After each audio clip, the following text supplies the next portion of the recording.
It feels like everybody is sick, bro. Like No. everybody is sick, bro. It's nasty out here. It's extremely nasty out here. All right, I'm posting the live stream. Let me post a tweet from this account. Why can't I get anything over that? All right, now I'm gonna post this to our account.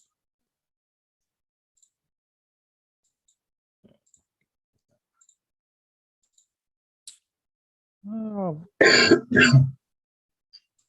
All right, now I can get the link. Zoom. All right, got the link.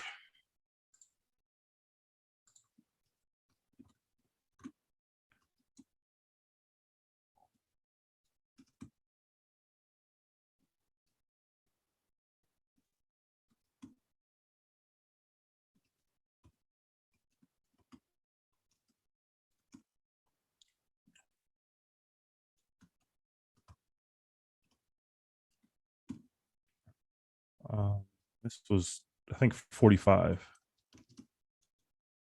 Vegas 45. There we go.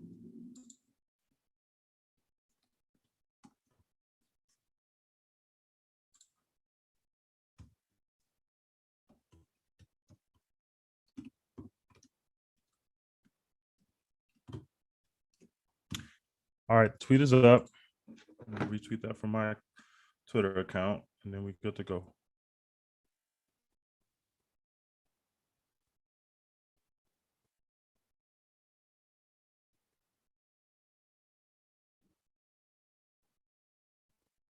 All right.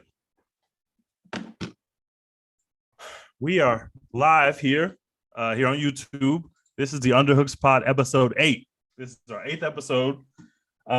We've been gone for a minute. We've been keeping up with the UFC. We've been keeping up with all the fights, but we are here. So today we want to recap UFC 269. We also want to recap the Lewis Daukaus fight night. That was amazing as well. A lot of finishes on that card, so we'll run through some of them. And then we also going to recap the Jake Paul, Tyron Woodley card. And we're going to have our boxing resident expert, PR the Great, will be back with us a bit later to talk about boxing. But we're going to start with 269. So first, Stefan, tell us how you're doing and tell us how much you enjoyed 269, just from a broad level perspective. I am exhausted. I think staying up for Spider-Man last week has like drained me.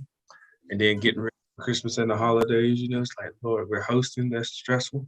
But anyway, as far as UFC 269, I hate that we had to delay like having this pod because mainly because I was sick and I didn't have a voice. But man, like that night was crazy just from the standpoint of course, the major upset with Amanda. And like even Dustin and Charles fight, I was just kind of like, I was hurt because of course I'm a big Dustin fan. But overall, that card was so fun, man. That card was really, really loaded. From even the prelims, really good fights. So I'm really excited to dig into this card because I feel like it was a really, really good way to end the UFC year as far as the pay-per-view fights.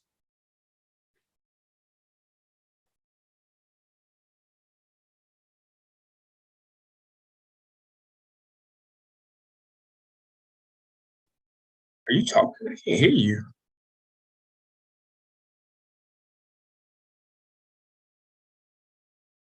There's no audio for you.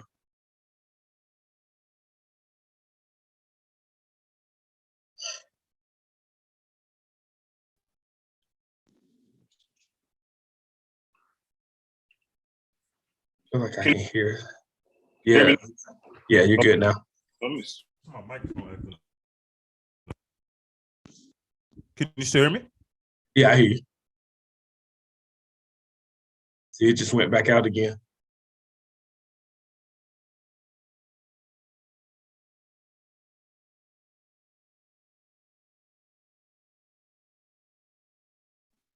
All right, you hear me now?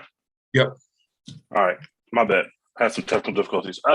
Yeah, we had 8 performance bonuses on that card, so that just lets you know the kind of violence that we were getting on that card. But I want to start from the very beginning with the I think you spell her name Chikoria.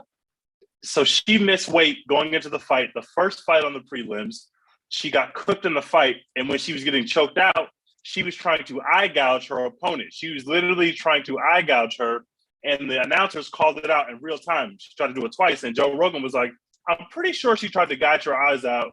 They looked at the replay. Of course, she definitely tried to gouge her eyes out. And on one hand, if I'm getting choked out, I might do some dirty shit too, but you can't get caught doing that and still lose the fight. Like, that's just not, and you miss weight coming into the fight. You all bad. Everything is bad, bro. So I didn't watch that fight, but I saw like the tweets about it and I saw the replay. And then I thought about like, why does this not happen more often? Because that's a natural reaction, right? Like, seriously, think about how many times you don't see dirty stuff happen, like when you are getting choked out. Because like your natural flight or flight instinct should be like, I'm going to do whatever to get out of this. Yes. Like, I want to get out of this. So like, I'm surprised you haven't seen more like neck grabs, eye pokes, just like anything to get out. I'll bite somebody, try to get out. Like, if you choking me around my neck, bro, I'm going to bite your bicep and try to get out of here. But I literally think that's like one of the first time I've seen something like absolutely dirty to try to get out of being choked out. It's insane, but you know, people were obviously very upset, and you don't want to see that happen. But that was my first thought too. Is like, it's a wonder that doesn't happen more often, because people are getting choked to sleep. Like, it doesn't happen immediately like a knockout. It happens over time. You realize you're losing consciousness. Like, your body's probably just going to start doing some shit. But she went out very sad, and she missed weight. You can't do both of those. Don't do both those things. Either you get cooked and you try to cheat, or you miss weight, but don't do both of them. We haven't heard any news from the UFC about whether there'll be any punishment, but that's been weeks ago. So I guess they're just going to let the shit slide, which I guess that's fine. Who cares? On the total poll of terrible UFC stuff, that is very low. You got people who that's very true. You got a drunk man that was on this card, right? You got John beating people. This is very low. We had the next fight. We had Tony Kelly, who looked amazing, won this fight, had Costa in absolute hell, and then because he said he saw quit in Costa. He said, I see quit in this kid. I'm gonna expose it, and he did exactly that. But then he told us that he drove 23 hours to Vegas from Shreveport because he didn't want to wear a mask and he didn't want to get on an airplane or show a vaccine card. So he literally drove 23 hours to his fight, but he won. So I guess he got to have that moment. But I'm not driving 23 hours. I'm not. That man should have been. There's no way you should be able to fight after sitting in the car for 23 hours. I think the longest I ever drove was like 14 hours, and I could barely walk to the bathroom. Fighting. Exactly, like fighting for your life.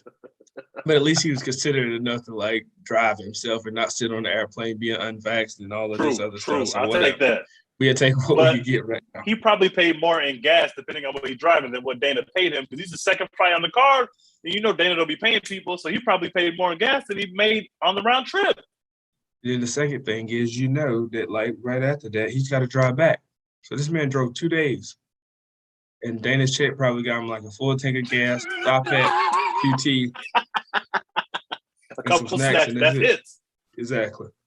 Yikes. Also, I think that Miranda Maverick, who I think is really good, got absolutely cooked by Aaron Blanchfield. And Aaron Blanchfield might be a problem, bro. It might be time to acknowledge that she might be a championship contender because she looked amazing. Holy shit, man. See, I didn't see that fight, so I need to go back and watch that. But you got to go watch that. Pretty terrible here lately, right? I feel like she's lost her last couple of fights. She had Miranda Maverick in hell. It was nasty. So it was amazing. It was amazing to watch. And it was one of those dominant performances where it's like, okay, I need to be watching her. So y'all be on the lookout for Blanchfield because she might be the real deal. She didn't look scared at all. She kept the pressure on. She got the pressure on Miranda Maverick, and it was her fight from the beginning. It was nasty. Alabama football player got an armbar on him and tapped out, which is always fun to watch because fuck Alabama. We do not support Alabama football on this podcast. That's right. And Alabama ain't played nobody. You've won enough in life. You need to start losing. Facts. That kid played for a national championship at Bama. I think he won a national championship at Bama. So it's time for him to start losing. Muniz put the armbar on him. The jiu-jitsu skills were just too much. Muniz obviously, or the Alabama kid is more of a striker, and it was clear that jiu-jitsu was just taking over, and Muniz just put him in an armbar, and it was over pretty fast. Our next fight that I want to talk about, his next fight has been announced already since we recorded last. But Bruno Silva did Jordan Wright absolutely wrong. He knocked him out in the first round. He made it look easy. And Bruno Silva's next fight has been announced, and he's fighting Alex Fajeda, who, if you remember, Alex Fajeda made his debut at 268. Alex Fajeda is the same guy who has beaten Izzy in kickboxing twice, has knocked Izzy out in kickboxing once. And his next fight is going to be Bruno Silva. That fight's going to be extremely violent. I cannot wait. Sign me all the way up in March. That fight is happening. It's going to be fucking fantastic. I feel like Silva threw like that Hail Mary and like knocked the shit out of him. And then one of my notes from this one was like Herb was back to letting bombs marinate on people because Herb was let my man catch the beats again. But we're gonna be consistent with Herb. I appreciate you letting somebody catch some of those extra beats. Since we last talked on this podcast, Herb Dean was awarded UFC or MMA Ref of the Year. Fun fact, MMA Ref of the Year about 3 weeks after he almost let somebody die in there, and the guy who was killing him had to say, yo, what are you doing, bro? Stop the fight. They gave him an award. So they appreciate Herb Dean letting people get cooked as much as we do. Herb Dean, Ref of the Year, bros. Ref of the Year. God, imagine him Ref of the Year. It's like a Trump type election. We need to go check those votes. You look at your little email, whatever you get, and see the Herb Dean refing you, and you know you better train hard, because if you get cooked, he's gonna let you get cooked, bro. He's not gonna help you. You're gonna take at least 4 or 5 extra shots before you realize, oh shit, this fight is probably over. Like he should probably stop this 4 punches ago, but you're not gonna stop. So that's your Ref of the Year, Herb Dean. Holy shit. So we gotta talk about Cruz, bro. The first round of this fight, I got very nervous. I got very scared. I picked Cruz to win this fight. Cruz was getting absolutely smoked in the first round of this fight. He got knocked down like 3 times, and he was literally running around. Whenever you see someone in the octagon that's running to reposition themselves and get their head back, it's always bad news. That's what Cruz was doing in the first round. And then he settled in. He got saved by the bell. He settled in, and he cooked for the next 2 rounds. He looked like vintage Cruz. Cruz is back. He won the fight. I don't know how he won the fight, but he did indeed won the fight. And Munoz looked great for a round. And then it was like, once Cruz realized that I'm faster and he can't hit me and I'm just going to keep moving, Munoz was basically inefficient, and he couldn't do anything else for the other 2 rounds. And that's where, especially when it coming down to a decision like that, I think he had 105 total strikes, 103 significant strikes. Just pouring on that volume was such a big deal. I mean, he absolutely turned the volume up after that first round, and then there was nothing Pedro could do with it, because you could tell he was starting to take a little bit of damage, and he was a little bit gassed himself after that first round. Definitely. Cruz has said, he named a couple people, but he has said he would not mind fighting Jose Aldo. Of course, both of them go way back to WBC days, and they were in different weight divisions at that time, but Aldo has since come down, and so now they're in the same weight division. They are both escalating up their careers. It looks like Aldo might want to hold out for the championship fight if he might get it, so maybe this fight won't happen. But I'd love to see Cruz is still Cruz was ranked 9, so that's a big jump for you to get. That's a big jump, and that's not gonna happen. And also, Cruz will get absolutely smoked in that fight. No disrespect. Exactly. But Jose Aldo is closer to championship shot, so the fight probably won't happen. But obviously, people find it interesting just because both those dudes were reigning champions in another organization years ago at the same time. And so now they're both still beating younger guys in a new organization. It's just crazy to see. I mean, Cruz is old as hell. There's no way he's supposed to come back from that first round and get absolutely destroyed, but that's what happened. He started turning up the volume, and Munoz didn't have much that he can do, and he lost the fight. He lost the decision. Let's see what's next. My son that I told y'all about. I told y'all Emmett would cook in this fight. He fought Dan Ige. He also got the most knockdowns in the history of the division, which is 11 knockdowns, and he's done it in only 10 fights. His last win, he tore his ACL, which was a year ago. He tore his ACL like 10 seconds into the fight, still won the fight by decision. He got into this fight. I think this was a decision too. Ige put up a good fight, and it was I think it was the fight of the night, actually. They were both trading punches, and they both were punching hard as shit. But Josh Emmett is just different. He's my son. He got the win. I'm excited to see Josh Emmett fight somebody even higher up in the rankings next. That kid's a problem. He's an absolute problem.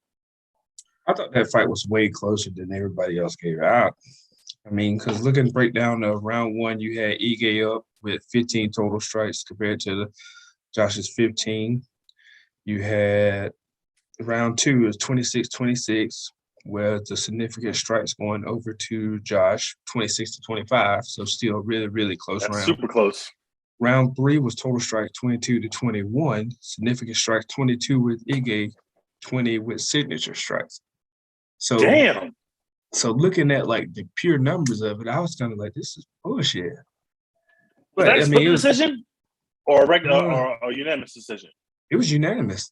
So it's just like, okay. Wow. Like it was way closer than I feel like he got credit for. They both walked away with bonuses. That was a scrap that we knew it would be. We knew, and then we saw those two dudes line up next to each other. They were both going to strike, and they were both going to do their best to stay on their feet and keep it on the feet, and that's exactly what happened. Great fight. Can't wait to see. Ige's lost a couple in a row now, so Ige's kind of he needs a win. I'm interested to see what they do with him because he really needs a win. He's a talented fighter, and I hope that he wins his next fight. So I want him to go in there against maybe one of the lower ranked guys in the division, maybe the guy around 14 or 15, somewhere around there, and go get a win. We just saw Doc jump ahead. Derek Lewis had the same thing happen. He lost 2 or 3 fights in a row to elite competition. He goes down, fights an up-and-comer, and boom, right back on top. And sometimes you need that. Sometimes you need that confidence boost, and I think that's what Dan Ige needs now. But we'll see what Josh Emmett does next. Can't wait to see his next fight. I love watching that kid fight, even though he looks like a skeleton. He looks like a Nazi skeleton, but he can fight. The whole internet was doubting Sugar Sean O'Malley. That's right. On the podcast, we absolutely stand. We told y'all. We literally told you exactly what was going to happen. Now people are discrediting his opponent because his opponent was ranked when the fight was booked. His opponent did not lose after this fight was booked until this fight, but then he was unranked on the night of the fight because somebody else had won and jumped him in the rankings. But this is obviously the best guy on paper, or at least just via ranking that Sean's fought. He's obviously fought Marlon Vera, who's a great fighter, who's a better fighter than Howland Paiva, who Sean just beat, and he lost that fight. And I would love to see that rematch, but let's stop saying that Sugar Sean's not fighting anybody. This was a real guy. This is not a random dude off the street like Chris Moutinho was, and he made him look just as bad as Chris Moutinho. In fact, Chris Moutinho stayed in there and only got finished in the third round and survived. Paiva went out in the first round. Paiva was done. Got knocked out. Watching that fight and looking at it, it's crazy how tall and long Sean O'Malley is for a division. The reach on the jab is crazy. And the reach is such a big factor, but then he's so accurate with it. So it's like you have to put yourself in harm's way to even touch him. Yep. And then he is so accurate with it that you're just literally putting yourself at so much risk. He's such a great striker. I mean, that kid has a ton of potential, man. It was good. I'm not gonna lie, I was nervous, but it's still like you have that much hope and faith in a guy. Mm-hmm. You want to win, and it was really one of his biggest tests today. But man, he's like a sniper with his punches. I mean, there's no wasted energy. I mean, it is fun to watch him. And again, we've talked about it several times, but with his charisma, he's such a great sell for UFC. Like UFC cut a promo these guys. So. Mm-hmm. Now he's ranked number 13. Which is still kind of low. Still kind of low. Looking forward to see who he fights next. Obviously, his next fight will probably be somebody in the rankings. And I don't know why people don't – I understand that maybe some people don't like the shtick. They don't like the promos or whatever. This guy's a good fighter. Whether you like him or not, this dude can fight. And I'm excited to see him fight higher competition. But I'm not scared for that kid. I'm not scared for him going in there against the number 10 or 11 guy in that division. He had some smoke with a lot of smoke with Cody Garbrandt going into this fight because of old stuff. But these people aren't even in the same division anymore because Cody moved down. So find him a bantamweight to fight. Let him go fight Dominic Cruz. If Dominic Cruz is looking for a fight, they would be a huge fight if Cruz fought O'Malley. Now we don't have to worry about Cruz being on the prelims no more because he's going to be on the main card. Maybe even a fight night main event. And I would like to see Cruz O'Malley, and I think that Cruz would be exposed. But it would be interesting to see what O'Malley can do with that speed because Cruz is so fast and he doesn't ever stop moving. So can Sean be accurate in those kind of situations where Cruz is keeping his head off the center line and just moving around the entire time? I would love to see it. And I would wonder if they would throw him up I feel like Dana would do this, but he's gonna be. I feel like sometimes Dana is mindful of protecting his stars at the same time. Mm-hmm. But I would love to see him fight like somebody like Vera. Just give him that big jump, or somebody that's like 6 or something in that ranking 5 to 7 range. Just give him that jump He and see what fought Bear happens. before and he lost, but he got hurt. Remember, he had the And he got, leg I know. issue. So why would you not? I think just run it back again. I Because would love to run that really, back. we didn't get to see anything out of that fight. Like, yeah, No, he we lost, didn't. but with that issue with his foot or leg or whatever happened, that wasn't a real fight. So I think run that back, And especially I after think Sean. Bear's been on his little I think streak too. I think Sean would be into the fight, and Bear's been streaking. So now the fight looks even much better because now both those guys just keep winning. So let's have them fight again. I'm with it. Like, that'd be fun. That's another that can main event a fight night or be the second or third fight down on a pay per view. Let's do it. Whoever he fights next is going to be big, and I'm going to be tuned in. But I would love either one of those fights. There are a lot of fights that you can make for that kid. Go make one of them. Especially with Bear's last fight being in November. So, around the same time frame, go ahead and make that Timeline's match. about right. Bear been cooking. Bear is extremely confident. He ain't gonna be scared of Sean O'Malley at all, and Sean ain't gonna be scared either. And they're gonna both go in that ring, and we're gonna figure out what's gonna happen. In the octagon, I would love to see it. Put him in there against Cruz. Put him in there against Vera. Just get the kid back out there. Let's keep making money. All right, we got Sean. We got to talk about Cody Garbrandt now, who I just mentioned. Cody Garbrandt went down to flyweight. He's been knocked out in 4 of his last 5 fights going into this fight, and he got knocked out again. And remember, Kai France, coming into this fight, has had 1 career knockout win in his career. He's not a knockout guy. He's more of a point-you-to-death decision guy. But he did win his previous fight by knockout, and then, of course, he won this fight by knockout as well. So maybe I am wrong to say he's not a knockout artist. Maybe he has discovered his knockout power. But Cody didn't look great at all, bro. He looked awful. I know, and I thought he was going awful. to do so well with that cut after I read all the stuff about how well he's handled it. But, yeah, he looked awful, man. That was it's disappointing. That's the only way I can think of. It's disappointing. And then where do you go from here? I don't know what you do with him. This was his big refresher moment, and he lost it. Yep. If he won that fight, he was going to go right into a championship, into a title fight at flyweight. Now, I have no idea what you do with him. Let's say he stays at flyweight. Who does he fight?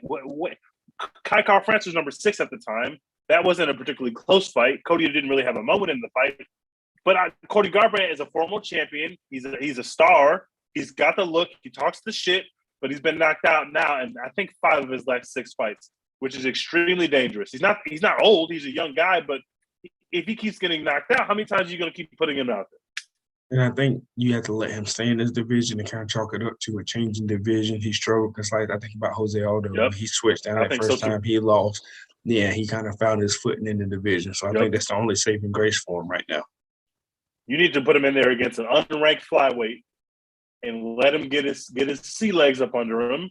And I think at this point in his career, you could pretty much pitch any fight to him and he'll take it. Go put him in there against one of your up-and-coming flyweights and see what happens. I think he should take some time off for sure. Get right, get back in the lab, get more intimate and familiar with the weight cutting. Because I agree with you. On the scale and the whole week, it didn't look like he was struggling with the weight. He looked great. So I don't even think like the actual cutting process is what happened. It's just like he has to learn not to get into brawls, and he keeps getting into brawls, which we like as fans, but you keep getting knocked out. You can't keep doing that to yourself. It's very dangerous. Yeah, your psyche has to be absolutely awful after getting knocked out that many times in a row. 100%. You have no confidence anymore.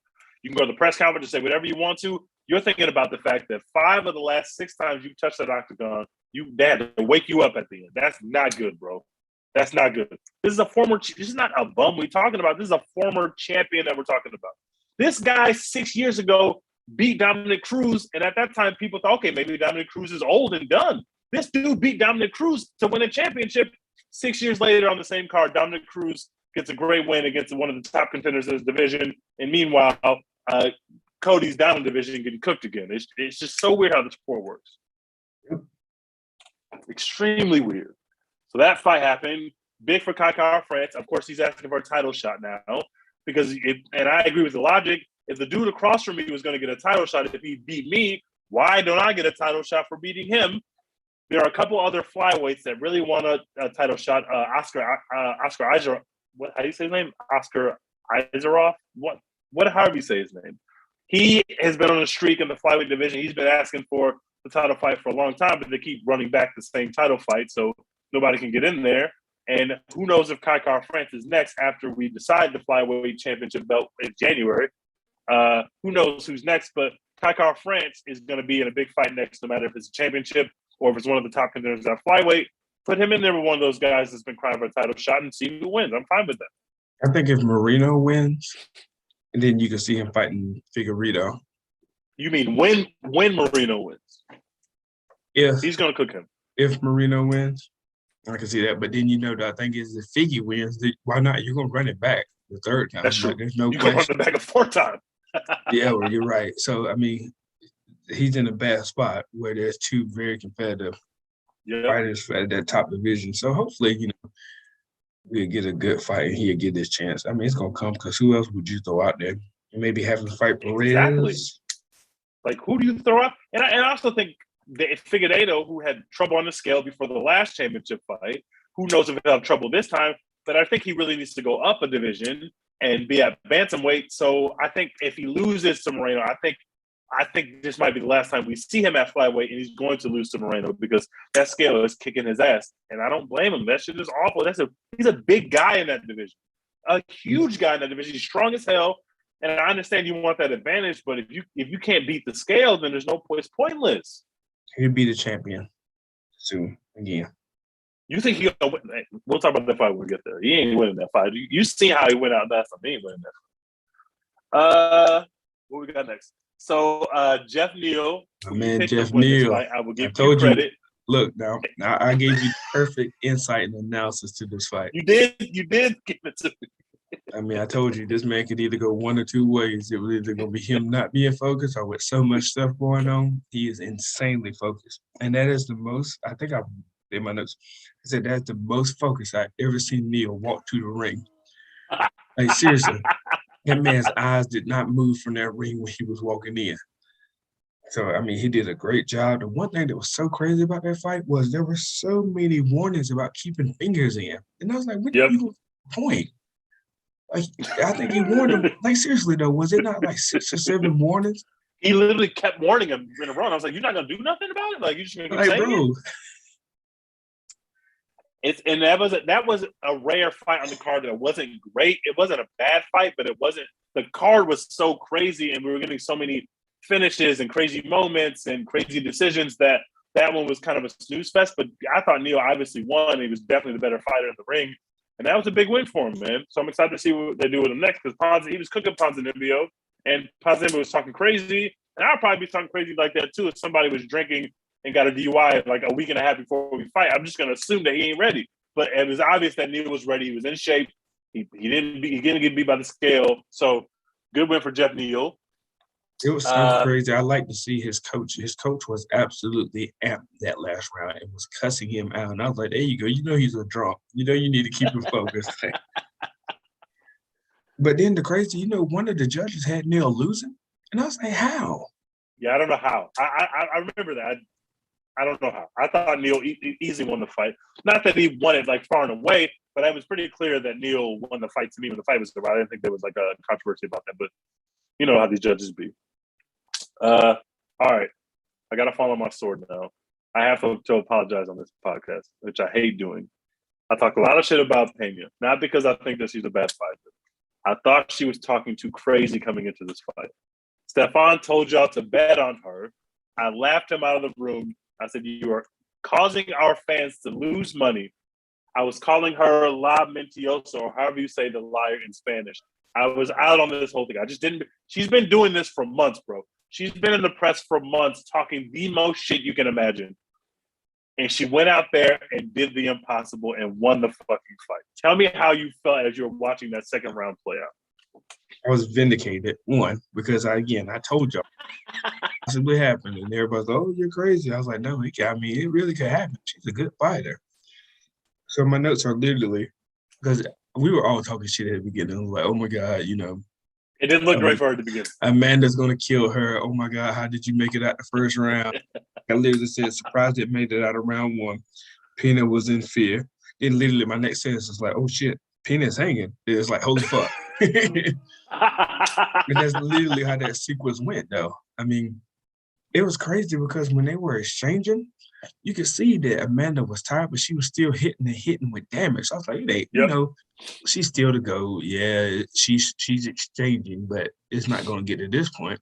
And Amanda hit her one time, and they backed her up. And the next thing you know, Amanda was just done. And the crazy thing is, like, Amanda tapped. Like, she didn't even fight. And I was just like, I don't know. That was just such a weird. That choke was not locked in. She tapped immediately. She was cooked. She had no more energy. Like, I think that's a cardio tap. Like, she had no more. Her gas tank was empty. She said, "No, I'm getting out of here. I'm out of here." And I know she had COVID, but that was a while back. And again, listen, I haven't had COVID, but I know the effect that this had on people. So, I mean, that could be something that, hell, I have a sinus infection. And I was like doing some light cardio. I was like, oh God, I can't breathe. I looked down, I was like, oh damn, I've been on here 45 seconds. So I can imagine if you have COVID and you're recovering and fighting someone.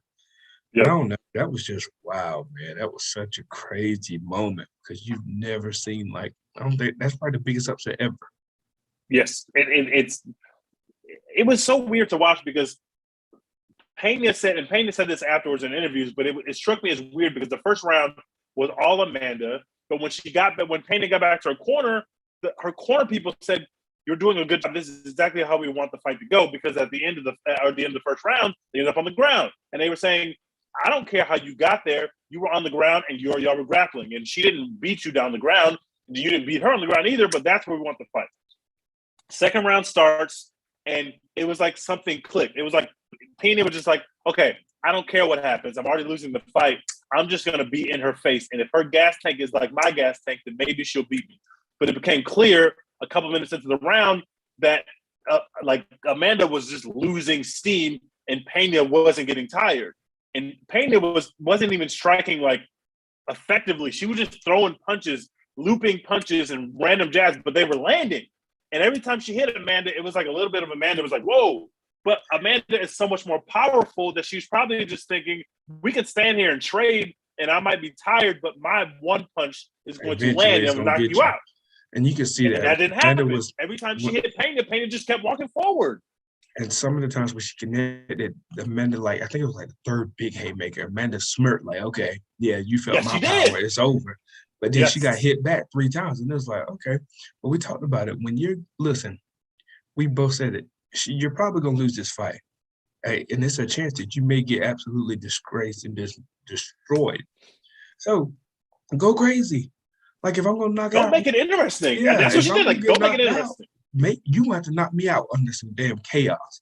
And that was kind of, it sounds like that was their strategy. And damn if it didn't pay off. It was an insane moment to watch. And it's obviously, it was now that we've been a couple weeks out, a couple of days after, people were like, maybe Nunes doesn't want the rematch. She hasn't said anything. She's already tweeted that she wants the rematch. Pena said she wants the rematch. This fight's going to be even bigger, and Nunes will still be favored in this fight. What do you think is going to happen in this rematch? And is there anything that makes you think that this was a fluke or that this can't happen again? I don't know because we don't really know about the COVID situation. Not taking anything away from Pena, but here's the thing I'm gonna tell you: this aftermath of this fight with the mother comments and all of that, which is blown up, Amanda might kill her for real now. Because I mean, you see issues. Amanda's that big Instagram post, the long one I think she put the other night or 2 nights ago. I did about how she was a real mom and all. I was like, yep. Now you go went too damn far. This controversy is about the fact that Amanda Nunes is a mother, obviously, but did not birth her child because her partner birthed the child, whereas Pena birthed her child. She had a child with a man, so she birthed her child. And so Amanda Pena is the first champion ever who gave birth to their child, as opposed to just being a mother or being a father. She gave birth to the child, which of course that takes a toll on your body. So it is different. But when that came out and Pena was like, yeah, I'm proud of that. Amanda took it as a slight. Now it's scary hours. So that will be a storyline going into this next fight for sure. For sure. It's so weird to be because I don't think Pena meant it as a slight. I mean, I think it's just I don't think she did either. Like, she literally birthed the child. Like, we're just talking it's about just technicalities. It's just something that happened. Yeah. But yeah, But you know what we say though. Took offense. We talked about. We got one more. We got one more fight to talk about in this card before we get to Pete. Pete just joined our Zoom chat. He's gonna be here for boxing, so we'll do the main event of 269. Then we'll do boxing. Then we'll jump back into the UFC. So your guy went out sad. Please tell me how you felt watching this fight. How did you see it playing out? In that first round, you probably were feeling great. Yeah. That first round was absolutely amazing. I was like, okay, my man DP is here. DP hours. But then, man, that second round when Charlie had him on the ground and Dustin wasn't fighting it, he was just literally taking it. I was like, Dustin, what are you doing? Like, try to get out of it. You were catching these elbows. Wasn't trying to get up at all. No. And I was like, man, here we go. The one thing we talked about with Dustin was what Khabib did to him. And then once you're on the ground, Dustin was in absolute hell. And I knew when that second round happened, I said, this is it. It's over. I said, there ain't even no question about it, which I love Dustin. Dustin's a really great guy, really great fighter. But like we kind of alluded to last time was like he's at the end of at the end possibly of his big time reign. So now he's trying to make money fights. And now that's all you're going to see him chase because he's not worried about that title anymore. He's going to be fighting Nate Diaz and, all these stupid names that we don't want to see. That you don't want to see. I would love to see him fight Nate Diaz. Sign me up for that shit. I thought it was in that second round when he's trying to close the distance because he was getting cooked in the striking. And Dustin landed some huge shots in this fight. Like, it's not like Dustin was standing on his feet playing around this dude or trying to point him. He was trying to knock Oliveira out. He landed some huge shots, and Oliveira just didn't care. He just walked forward anyway. The second round, he finally got close to him and got his hands on him. He's landed knees in the clinch. It just got scary real fast. But Dustin said in the second round he didn't try to get up because his biggest fear was that Charlie was going to take his back. And then in that third round, started the same way, close the distance. Now we're in the clinch, and that time Charlie went right to his back. So either it's ended up being that he took your back anyway, so you didn't have to take all that damage in the second round because them elbows were killing Dustin on the ground. Like, how can you be yourself after you just experienced that anyway? Like, how can you do it? Exactly. But here's my thing with Charles. It's happened in 2 fights. He has absolutely took haymakers in that first round. Facts. But the thing is, he can't do that against the next fight. I mean, there's absolutely no way Justin Gaethje, you aren't going to take those type of haymakers, and eventually it's going to catch you. Like, bro, you cannot. That is not a sound fight strategy. Taking haymakers for fun in the first round is not a good strategy. You say that, but we just saw Michael Chandler survive 3 rounds of that. I mean, barely survived 3 rounds of haymakers. Michael Chandler has the most aggressive stage of CTE outside of some football players I've ever seen in my life. So we can't count him because that man's brain was off. His body was just operating on autopilot. Speaking of Michael Chandler, he definitely tweeted that Dustin Poirier quit because Dustin Poirier tapped as opposed to passing out, which makes no sense to me. The choke was locked in. He's on your back. What did you want me to do, bro? What did you want me to do? He did the same thing. That's the thing. Like, you literally got choked out too. Facts. Like, what I think Michael Chandler's just trying to get in the mix and make a fight. Shut up, Michael. I hate Michael Chandler, bro. Shut Michael up. Chandler, CTE was tweeting that night. That was not him. To close that out, Dustin has said he might move to featherweight. We've seen Nate Diaz's name thrown on about there, but also looks like Diaz might be waiting for Conor because Nate Diaz only has 1 fight on his deal. We could have Conor going there with Conor tweeted that he wants to fight Oliveira, which is cap. He does not want to fight Charles Oliveira. Trust me, as the Conor representative of this podcast, we don't want to fight Charles Oliveira, bro. We don't want that. We do not want to fight Charles. And plus, you are not going to get a title shot after you have lost your last 3 fights. Not even Conor can get that. Not even Conor can get that. Like, that's not how it works at all. So to close out the year of pay-per-views, we have 4 new champions this year who have all had struggles over their career. We have Moreno, who we talked about earlier, Glover Teixeira, Pena, of course, who won it on this card, and Charles Oliveira, who won it earlier this year, but retained it through this. So those are our 4 new champions of the year. all have had down points in their career. So it really just shows the other fighters that are in tough spots. You keep fighting, you can figure that shit out. Charles Oliveira was 11-10 in his first 21 fights and has since won 10 straight. Like finished like 8 of them. He's a beast, and it is not a sound strategy to get punched in the face so much, but he's also showing that he's willing to go to a different level to get these wins. And once he clinches people, it's over. Like there was nothing Dustin could do. It was just like it was like the inverse of Khabib. Khabib put him on the floor and then held him. There's nothing he could do. Charlie just grabbed you, clinch you close, and once I clinch you, it's over. Like Dustin can't fight in the clinch like that as well as Charlie. Nobody can in the UFC. So once he got close, I thought it was scary hours. I hate that we have these new champions that are so swaggerless though. Like outside of Pena, who is such a fun person. Like it's really cool. There are great stories. Like if you want to watch a Disney movie of UFC fighters, this is the greatest selection of people to pick. True. If you want to watch something on 90s MTV where you have some edgy fun people that are champions, this is not your group at all. These are not your champions. So boring. So that's 269. We got our main man P here. P, you there? You. He is here. So it's time to talk some boxing.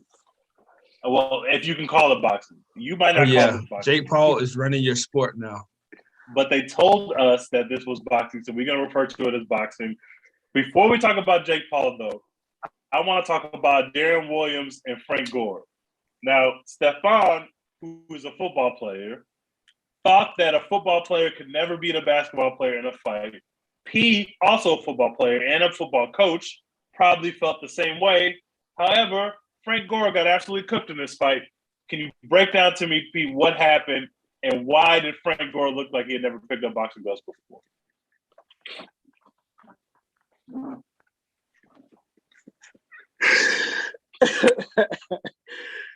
Man, listen, man. First of all, the state of boxing is in shambles right now, man.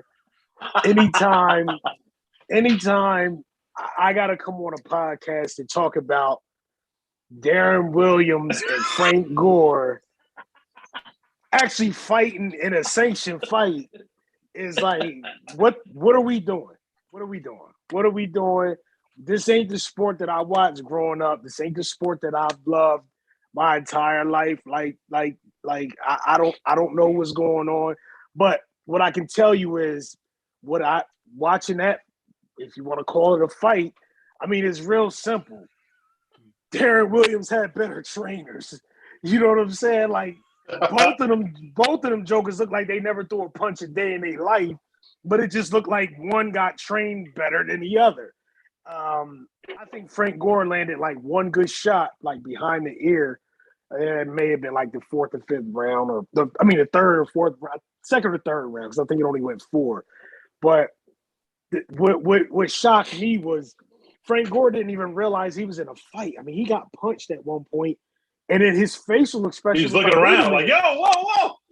Are we really fighting? Like, what's going on? But still, to be completely fair, my man Frank Gore caught like an extra 6 rounds or extra 6 punches on the way down after my man got pushed through the ring. He did get pushed through the ring. And caught like 6 uppercuts in a row on the way down.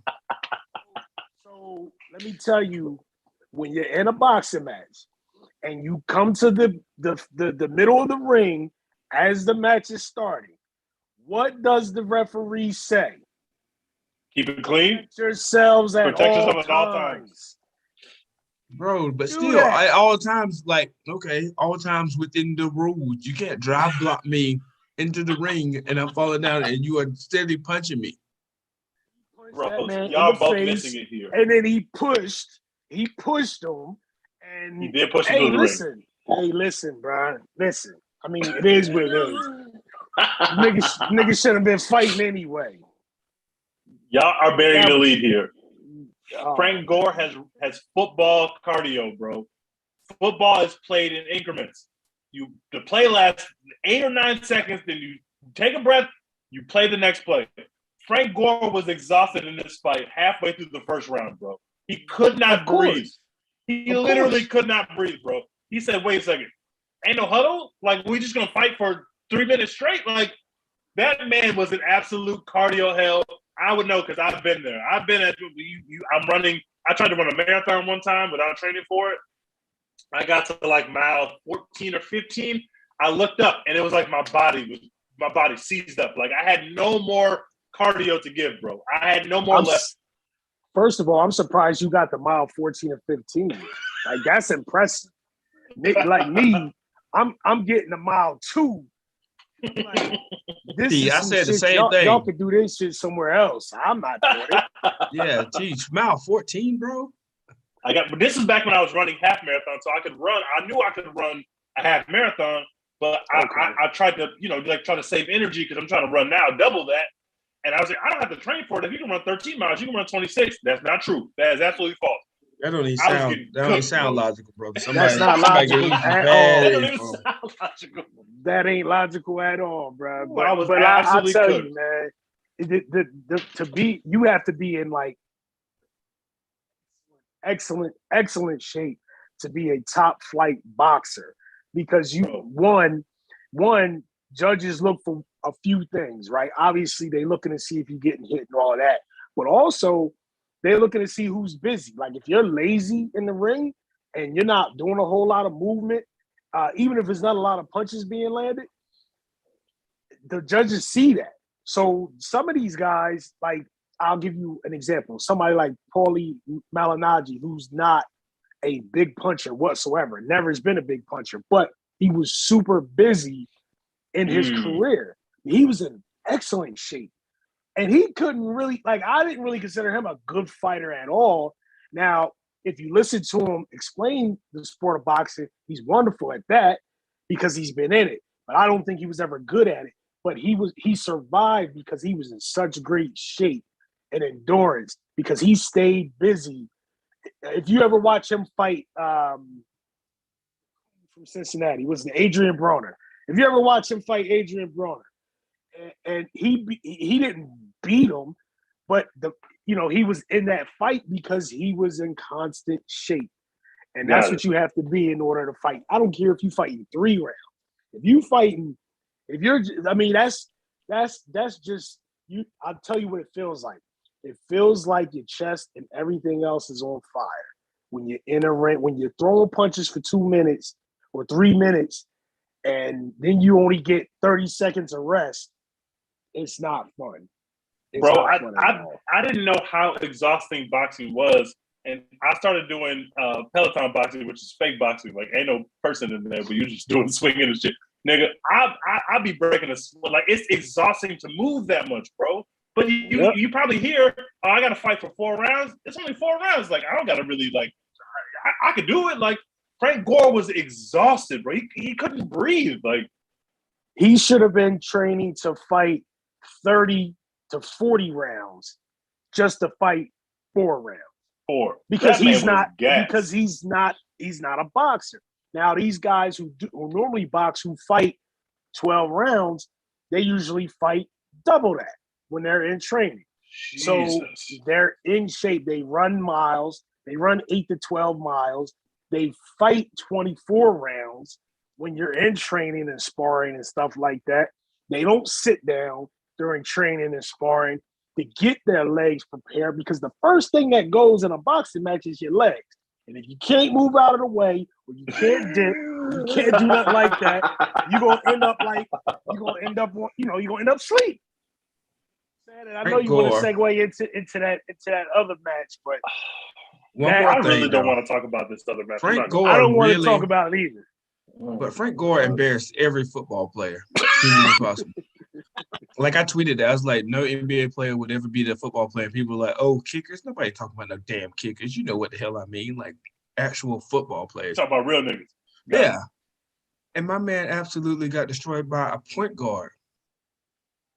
Like he got beat by somebody that was a part of a league that nobody wants to fight. Like, these are the toughest niggas on the planet until it's really time to throw some hands. And then it's like, yo, hold me back. Because I don't really know how to do this, because I only grew up playing hoops. I didn't really grow up fighting. I didn't have to fight growing up. You know what I'm saying? He let a lot of people down, man. But, Such is life, bruh. The NBA needed that after what Nate Robinson did. The NBA needed somebody to go redeem them because Nate Robinson looked extremely sad out there. Extremely sad. First of all, I don't know if we talked about that before. He should have never taken that fight, man. Nate Bro, Robinson, he looked like he literally never picked up a boxing glove before. Like, he was wild. He was absolutely wild. and the punch he got hit with, it's not even. See, this is what I mean. So, all right, so let's get into it, right? So, you got Woodley versus Paul 2. First of all, if I'm Woodley, right, you've made peanuts your entire UFC career. Let's call it what it is, right?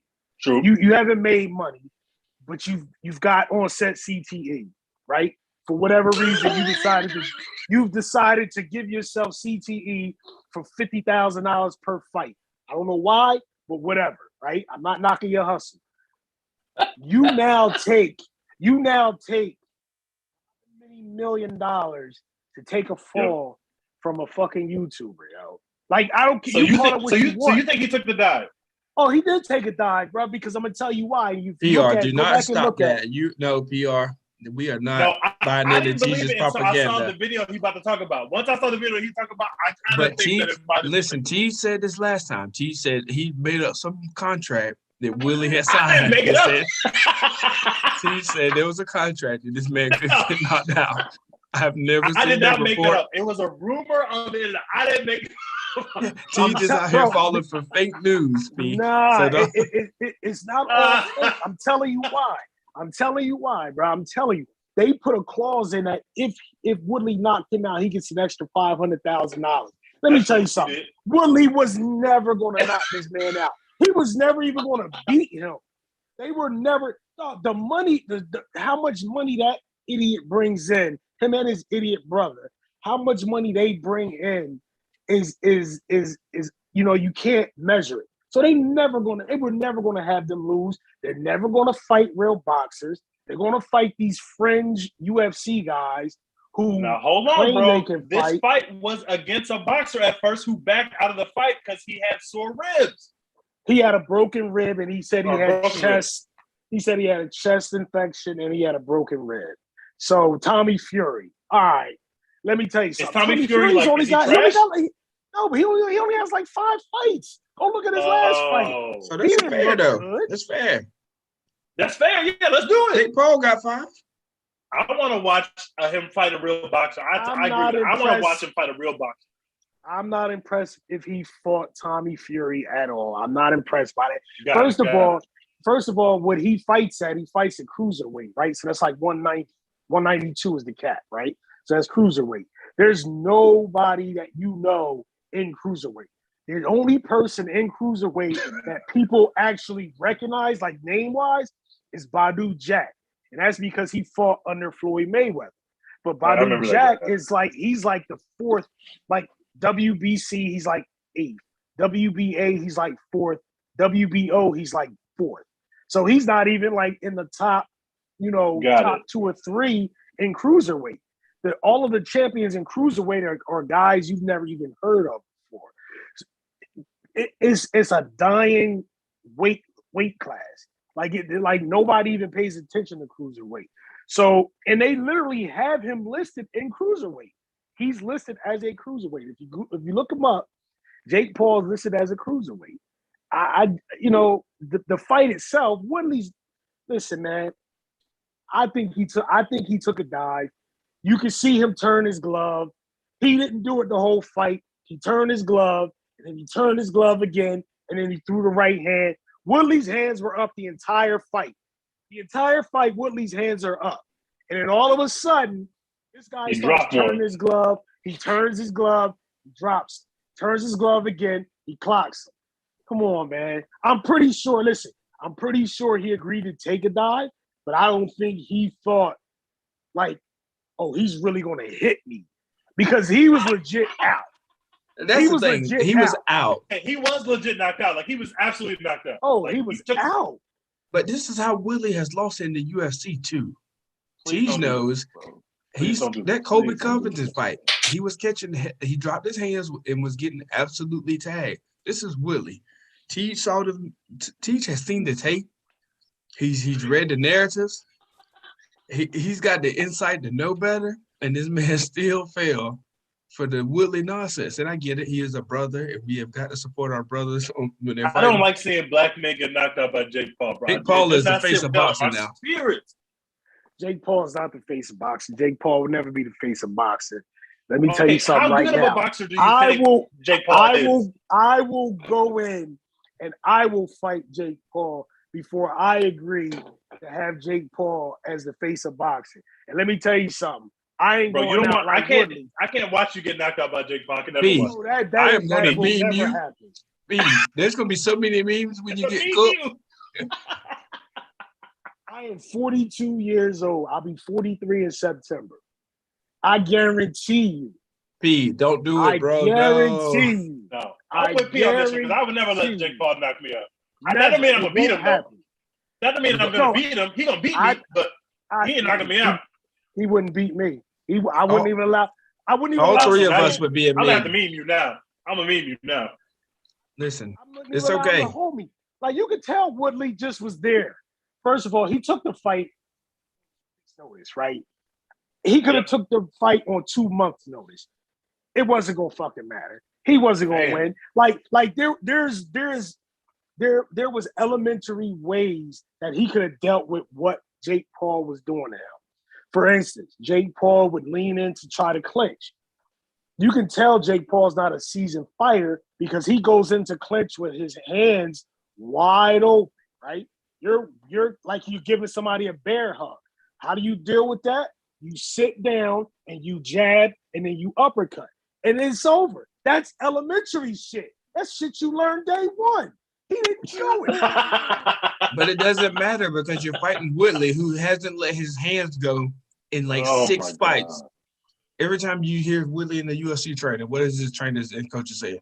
You got to let your hands go. You got to let your hands go. And that's literally. If you're going to get smoked. Pete, do you think that Jake Paul is how would you rate him as a boxer? Just like on a regular scale? Like, because I can't tell. He doesn't fight any boxers. So, like, can Jake Paul actually box?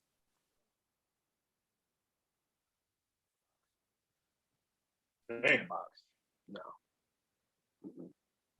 Like I know, I know jokers right now, right, that I grew up with and older heads and all of that, like that will put him in the dirt, like right now. Niggas that drink like heavy and probably smoke and all of that, put his dick right in the dirt, right on pay-per-view. Like that's the face of boxing, bro. You sure they would do the face of boxing like that? B, you gotta wake up, bro. Jake Paul is it.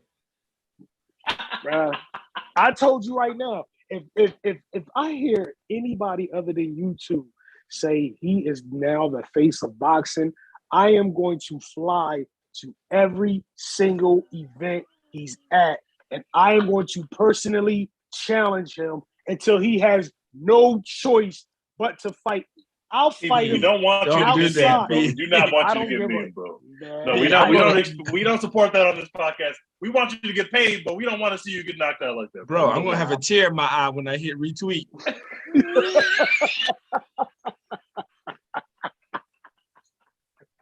Jake Paul is the truth. You gotta get this man some respect, P. Jake Paul ain't shit. He's the next Muhammad Ali. He's a D- fighter, and I'm telling you something. If he fights somebody real, we gonna see. I can't wait for him to fight somebody real. He just offered Masvidal $5 million. Who? Yeah, but he know Masvidal can't do it because Dana don't let none of his kids go outside and play. That shit ain't happening. Masvidal can't fight either. All right, don't do this. Bro. That's what I'm saying. I have a question. Like I have a question about this. That's smart. That's what I would do too. Anyway, so because Serrano won her fight, now she's gonna go have a super fight with what's her name? Katie Taylor. You know this? You watch women's boxing? Not really. No. I was out, so I didn't get a chance to get to the women's bout, but I heard it was good. It wasn't close. It was Amanda Serrano beat the shit out of that shit, but it was nasty. Her face was. She had her looking crazy. She looked like a meme after she was done. But she's like, I think she's undefeated. her record crazy. She's like the third ranked boxer in the world, and the second ranked boxer in the world is Katie Taylor. And now she's supposed to go fight Katie Taylor. It's going to be a super fight and probably going to be the biggest women's boxing match ever. Then they're going to set that up now. It's going to be the next fight. But it's not going to be on a Jake Paul card. So people got to go actually watch this because this is real boxing. This is not a Jake Paul sideshow. I love it. I can't wait, man. Women's boxing to me, man, when it's really, really good and you have like 5 or 6 women who can actually get down, it's so beautiful to watch because you know, and it's like basketball, right? It's like people don't like women's basketball. And I go, if you really want to see really good basketball, like sound basketball, you watch women's basketball because they have to do everything by the book to the T because they're not as athletic. So whenever you're not as athletic, you have to do things fundamentally sound. You got to have stuff in your bag based on fundamentals. Absolutely. And man, if you watch these women boxers, they are in their bag. Their heads are moving. They counter punch. They know when to and when not to clinch. It's beautiful. It's a beautiful thing, man. I can't wait. I'm excited for it. We're definitely gonna have to keep track of that for the pod. We got any more boxing stuff, Stephon? No. Hey, Bud Crawford. Who's Bud Crawford fighting? Who's that? Bud Crawford. Better look That's him up. Terrence Crawford. I know who that is. He's from the know. North Omaha. Something real, man. What is the no? I've never heard anybody call it. Omaha does not have an abbreviation, bro. That's not a thing. You just made that up. It's like New Orleans, nigga. North Omaha? No. Oh, you go to right. So tweet somebody from Omaha, Nebraska, and ask them what first, the no is. There's nobody from Nebraska on Twitter. Nebraska. They don't have Twitter there. Bro. I was like, is Dominican Sue? Like, what are we doing? Yeah, I'm talking about New Orleans too. Man, go Google that shit. I guarantee you. The motherfucker, they know about the North Omahonians who might be listening to this podcast, but we don't know where that is. I'm going to tweet that. I guarantee you nobody calls North Omaha the no. I guarantee you they do. If Bud Crawford tells me it's called the no, I can't tell him different because he's going to knock me out, but I didn't know that. I wouldn't tell him no different. But yo, so coming up January 7th, Showbox, my young boy Shenard Bunch. He's actually here from my city. I've actually trained with him, in the same gym. And he fought a couple months ago on Showtime and was robbed, to say the least, because Bob Arum's, Golden Boy was fighting one of Bob Arum's Golden Boys. And he embarrassed him. And he got robbed. But he's back on Showbox January 7th. So make sure y'all check my boy out, Shenard Bunch, a.k.a. Scrap. He can knock you out with either hand. Precision body puncher. Punches real hard. I'm about 5'11". He's about 6'1". And about 165-ish. The kid, and he's like 21 years old. The kid hits so hard. Jesus. Like I'm in the ring with this kid, and I've been hit by boxers with like bare fists before in a fight. This kid had gloves on, and I had pads, and I'm telling you something. It feels like he's swinging like a baseball bat. So he's an up and comer, man. Make sure y'all check him out. Shenard Bunch, aka Scrap. Peep him on Instagram.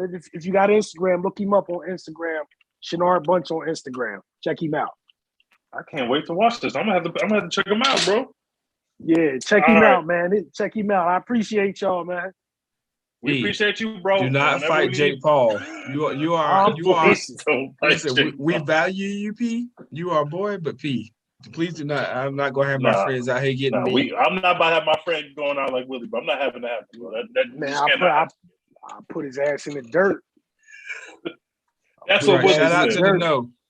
Shout out to the no. I tweeted that. I told you. Oh, all right, I gotta go, man. The Redskins about to score a fucking touchdown. All right, P. We love you, bro. This Thanks is for coming ridiculous. Hey, love y'all, The man. Eagles playing? Watching it. This is awful. on. I man. can't believe Like, you still watch the Eagles.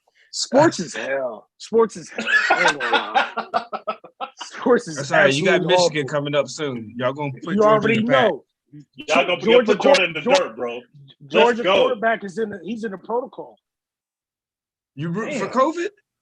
He's in the protocol. And I'm not. You ain't got to answer that. You ain't got to answer that because I'll tell you. Take the wins how you can get them, bro. Take the wins how you can get them.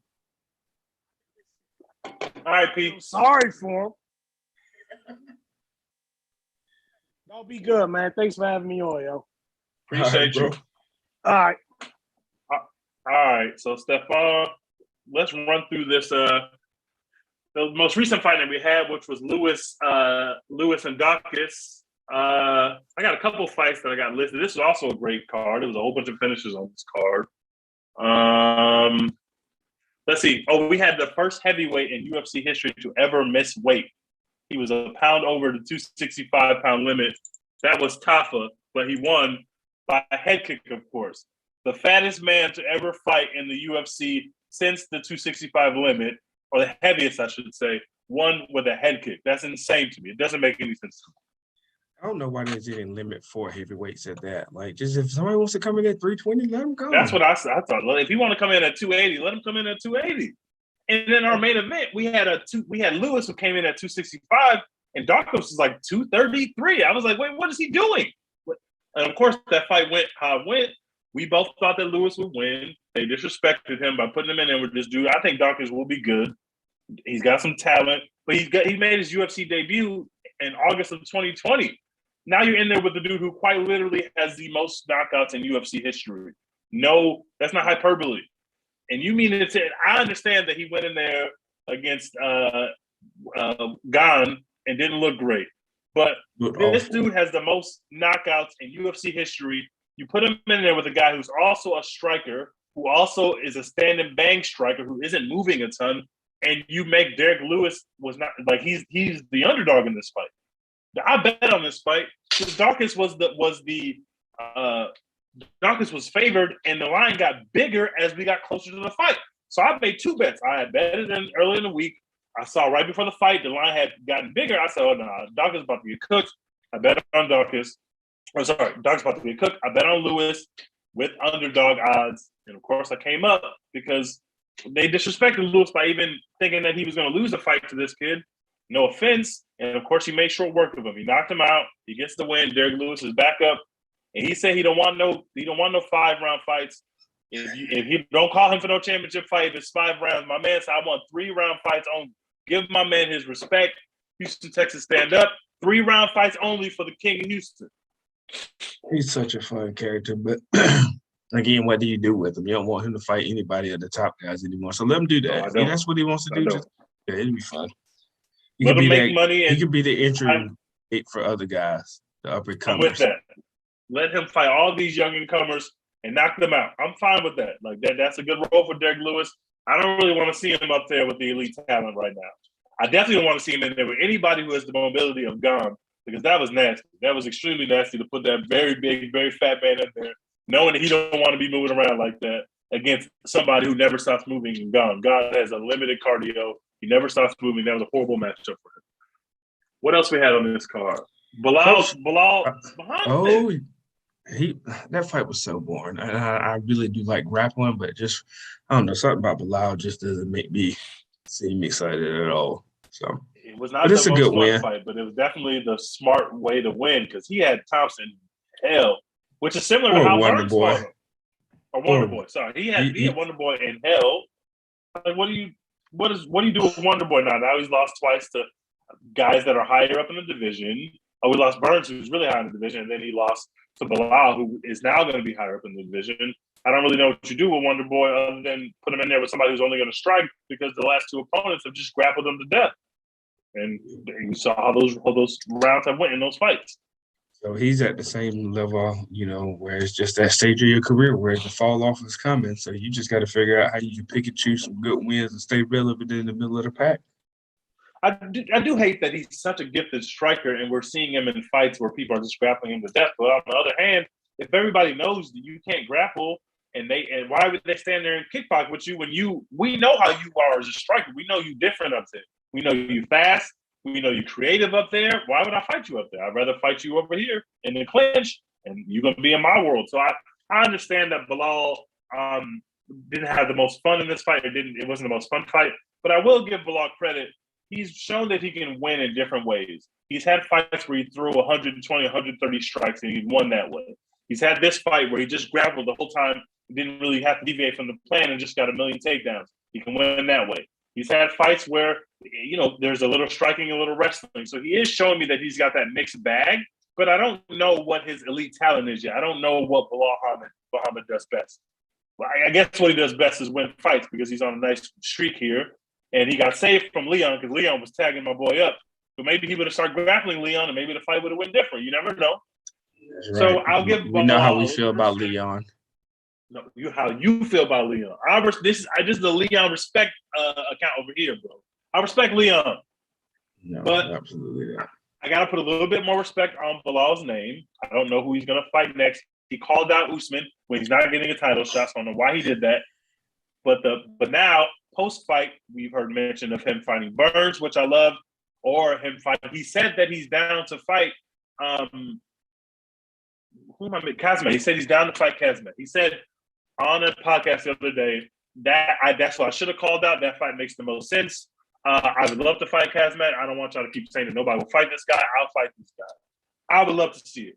I don't think it's going to go well for Bilal, but I would love to see it. Somebody's got to fight him. Somebody's got to fight Kazmat. We can't just keep ignoring him. So put Bilal on there. He wants to fight. Kazmat don't care who he fights. He'll fight anybody. So make the fight happen. I'm down to see it. I would also love to see him and Burns fight, so I can get rid of one of them forever. I don't have to think about them anymore. Yeah, Burns. But Burns don't want to. Burns is going to sit there. I don't know what he's waiting for, or who he's waiting for, but he's not getting no title shot because he didn't belong in the same ring as the champion. So I don't really want to see him in there again with the champion anytime soon. I don't want to see that. What else we got? The Cub Swanson fight was really fun. Man, Cub went crazy. I got scared. He had his whole family out there on the front row. His kids were there. His wife was there. The kids were jumping up and down. I said, oh, God, if he gets cooked in front of his kids, that's not going to be a pretty sight. But he absolutely dominated Darren Elkins in that fight. Man, Cub Swanson was a timeless wonder. He couldn't be stopped. He was very impressive. What else we got from that? I don't have a lot else from that card. I got some news before we get out of here. No jail time for John Jones. Apparently, he pled out to something. He's not going to go to jail. So maybe John Jones will fight in 2022. Who knows? We'll see. But he's getting out of it. I don't know if that means that I don't know. John Jones is so unserious. No, this country is so unserious about domestic violence. I could get on a rant about that, but it's just horrible. But anyway, yeah, whatever. It's like that right under the rug, and we just keep on moving. It's crazy. Yep. But I'm sure we'll see. I'll see him mid of 2022. We'll see. I can't wait to see him. If he's going to fight, I'm definitely going to be tuned in. They announced Johnny Walker beat Jamal Hill, which is a great fight for Jamal Hill because Johnny Walker is a ranked guy who's ahead of him. And also Johnny Walker is trash. So Jamal Hill can expose this man, and I'm here for it. I'm here for it. Johnny Walker's going to cook. No, he's not. Did you see Johnny Walker's last fight? He just stood there for 5 rounds. He literally just stood there. He threw like 11 punches. I don't want to hear it, bro. I don't want to hear nothing from this guy. He ain't going to let his hands go. He's going to get knocked out. Jamal Hill's going to knock his ass out, bro. I'm going on record that Johnny Walker's going to win. No, that's not happening, but we'll get there. There's a rumor that they're going to – this is really cruel. There's a rumor that the next fight for Donald Cowboy Cerrone is going to be Patty the Batty, Patty Pimblett, my son. Let me tell you right now, Dana. You will be tried on war crimes if you put that old-ass man in there with my son. You force my son to commit a homicide in the middle of everything. You don't want – Dana, stop it, bro. Stop putting these old-ass men in there with these young-ass fighters. Don't do that, bro. Please, I don't want to – I like Donald Cerrone. I don't want to see Cowboy Cerrone get done like that. I do not need to see it. He's been cooked in his last, 4 fights. He looks awful out there. Looks absolutely atrocious. Please don't put Cowboy Cerrone back out there. Please don't do this. We're talking about Bruno Silva v. Alex Fajeda, which is announced. there's a rumor going around that Colby Covington's next fight will be with Kazmat Chimaev. What are your thoughts on this fight? That's not going to happen. And we are going to get such racist ass banter leading into that fight. Please, for the sake of just, peace, do not put those two out there. Because you are going to get the most outlandish, terrible things said by Colby. That's definitely the rocket ship option. That's the rocket ship option. If Chimaev gets a fight that big at this point, then you have to give him a title shot if he wins it. So that means he's one step away from Usman. Like, that's crazy. There's no way that happens. Colby and Masvidal is too easy to make and too easy to sell. There's no way. I agree with that. I think it makes a lot more sense especially if you're Colby, you just lost 2 times for the champ. Why not go fight somebody who you're probably going to beat in Masvidal as opposed to somebody who's going to grapple you to death like Kazma? And you can go do Ultimate Fighter with Masvidal, make a shitload of money, and have an easier night at the office than if you fight Kazma. It doesn't make any sense for Colby. Go fight Masvidal, and then we'll see what happens to Kazma after he fights somebody in the Jeff Neal range or the that kind of range. Like we don't have to put Kazma on the rocket ship. Let's have him fight like a mid-ranked guy. If he exposes him, then let's talk about it. But I don't think we gotta have him in there with the best of the best. But obviously Kazma wants to fight anybody anywhere, so he don't care. But I hope that it's not Colby, because I want to see Colby fight Masvidal. And if Masvidal is able to beat Colby, we're gonna have some very honest conversations on this podcast about what you've been saying about Masvidal and what you've been saying about Colby. I would love to see it. So I need that fight to be announced. What else we got? Rockets legend Royce White made his MMA debut. I don't know if he won or lost, but that's a Rockets legend, so we're going to give him respect. And I think that's about it, other than the fact that PFL just announced that they are having their own version of Contender Series, which is super nasty. They have to stop doing these things. Nobody watches these fights. Y'all playing people $15 I love UFC, and I do not watch any of this. And you have to tell me what happens, and I go back and watch it. I'm like, geez, what is this? These are struggle series is absolutely nasty, bro. It's very struggle. The whole thing feels weird. And Dana White is sitting there ringside, spurring people on. And every time there's knockout, he jumps up and he starts clapping. It's extremely nasty business. But the PFL announced they're doing their version of the Contender Series. Obviously, these are creating a lot of opportunities for fighters, but also those fighters that are coming into these organizations via these small G League things are not getting paid at all. They're getting cooked in these rings. The punches still hurt just as bad, but they ain't making none of the money. Even the people in the damn UFC not making the damn money. So you can imagine what they're making on Contender Series, and the PFL Contender Series is even lower than that. So this is nasty. They also announced that there's a new league that's going to be created that's going to start in 2023 called the World Fight League. And it's basically like a team format. Every country or every city that's in the league has teams of MMA fighters. We'll see if that can work, but I don't know if you want to bring the team format to MMA. That feels weird to me. It feels very weird to me. Yeah, no, thank you. I'm not out there fighting for the team, bro. I'm fighting for my life out there. I'm about to go find like some random little small city that doesn't have any fighters and don't try to join it. Shout out to the what is it, North Omaha team, the NO team. I'm your heavyweight fighter.